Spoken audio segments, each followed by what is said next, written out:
but sometimes you just gotta do what you gotta do. Horrible. It's horrible. It's cheap. It's cheap and it's embarrassing. But the young kids today, they love it because they seem to think bouncer means tough guy. I'm very proud to be called. Well, I used to mind the toughest clubs in Britain, all over the country. I had about 20,000 barroom brawls. All the young kids out there, they want to make a name for themselves. I've retired. But you never know, so I keep well and I'm fast. And I'm always thinking, and I'm always on the ball. 48.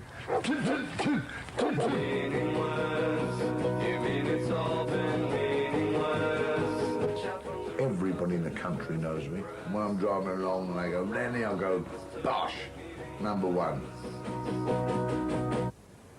I'm Mike DeMeo. I'm Frank DeMeo. All I've ever known all them years, all I've ever known is violence, violence, violence, violence, violence, violence. I fucking hate violence. I detest it. But I'd done it for 40 years or 30 years in the club world. But I'd done it to put food on the table. The average pay was $100 in.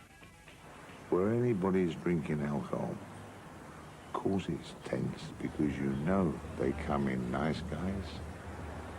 They have drinks, and after the 5th drink, I don't know what it is, they want to be tough guys. Why? Why do you want to be a tough guy? You got a £500 suit on. Why do you want to be a tough guy? You get your suit ripped, you wipe smothered in blood. How is that a good night out? He put his teeth right in my... It's more violent now in the 90s out there than it's ever been. I love the violence. As soon as there was trouble, I would turn in a second from a nice guy to a raving lunatic. It's impossible. I've said to people, no, you can't come in, we're full up. And they're pulling a gun out, they want to put a bullet in me nut. Why? Because you're on drugs, you're drugged up, you want to put one in my nut, because I said you can't come in the club. Where's their brains? So I used to get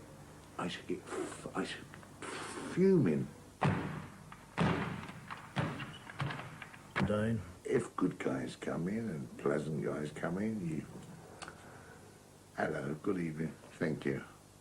Good evening, sir, thank you, have a nice night. Now, when the guys come in who want to be tough guys, then there's a different look. You want to see that look? You see me at the gym, I'm like, oh, good morning, how are you? How was your day? You get a lot of girls come up, you know, and can we get in for nothing? Can we? No, you're not on the guest list. We go to bed with you. Or when? And I've done a few, and they was on the guest list for years. Then when they started sagging and getting older, they come off the guest list. If you was to do anything in a club, like say get a quick... Two football. You got him? Fingers twisted, discarding a screwdriver. 15 times. Scar, upper right shoulder. You got pins in there and pins in there. Stabbed in the side, stabbed in the leg. Left for dead. Kick dropped. Mobs coming to get us. Back bitten, Shot twice. Cars driven over the top of us. head busted open, Petrol bombed. punctured lung, Stabbed. Bludgeoned. battered, mangled, Mauled. and severed. But nothing really worth talking about. It is laughable. Absolutely laughable. What they're doing, they're getting young kids, I don't know, out of offices, out of college. Then they're sending them to these programs where they're trying to learn someone how to restrain people. That is the biggest lot of cobblers I've ever heard in my whole life. I got certified. I don't have a record. I mean, I've gone to court. I've been charged with felonies, but These kids you got on the door now with the badges, say to them, what does your mum do? Oh, she works in an office. What does your father do? Oh, he's in a can. How can they be tough guys? Anybody can be a doorman now. but I'm down from 22 stone to about 17, 13, 18 stone. I want to lose weight because I know the less weight you carry, the faster you are.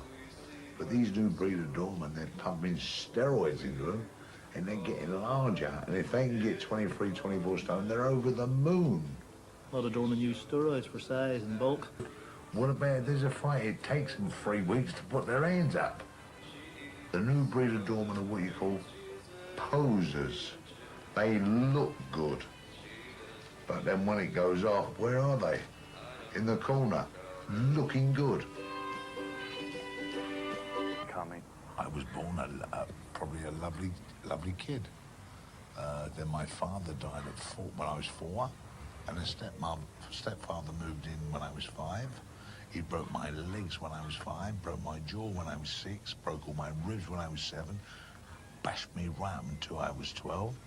I went to a Prue school to get away from him. I went out thieving and got nicked. I went to Prue school. I went to a borstal. I went to prison. And I was bashed as a kid by this evil stepfather. And then what happens, hate builds up inside you and you hate the world. I was gonna give him a strong talking to once, but on my mother's deathbed, she promised me, you know, please don't ever go at him. And I promised her I would never ever go at him. And I found out about 2 weeks ago he died. And I don't drink. I ain't drunk for 20 years. I had a shandy that night. People often compare me to Marlon Brando. I could have been a contender, Charlie. You was my brother. You never looked after me. You still have a good fighter. I was a bum. Why didn't you look after me, Charlie? I was your brother. Good? Thank you. I've always been into acting at the time. Did you ever study acting? No, I come from the street. Every day's an act. So I'm the professor. I did a movie in junior high school. It was called Superman's, mate. Have you heard me talk American? I'm from New York. I've been here 4.5 years. I love England. I love the Queen. I love Prince Diana. I love everybody. I'm from New York. This is a Stallone scrapbook. We've been collecting. Theirs is the curse of the gypsy blood, and they don't know how to rest. If they just went straight, they might go far. He's a rolling stone, and it's bred in the bone. He's a man who won't fit in.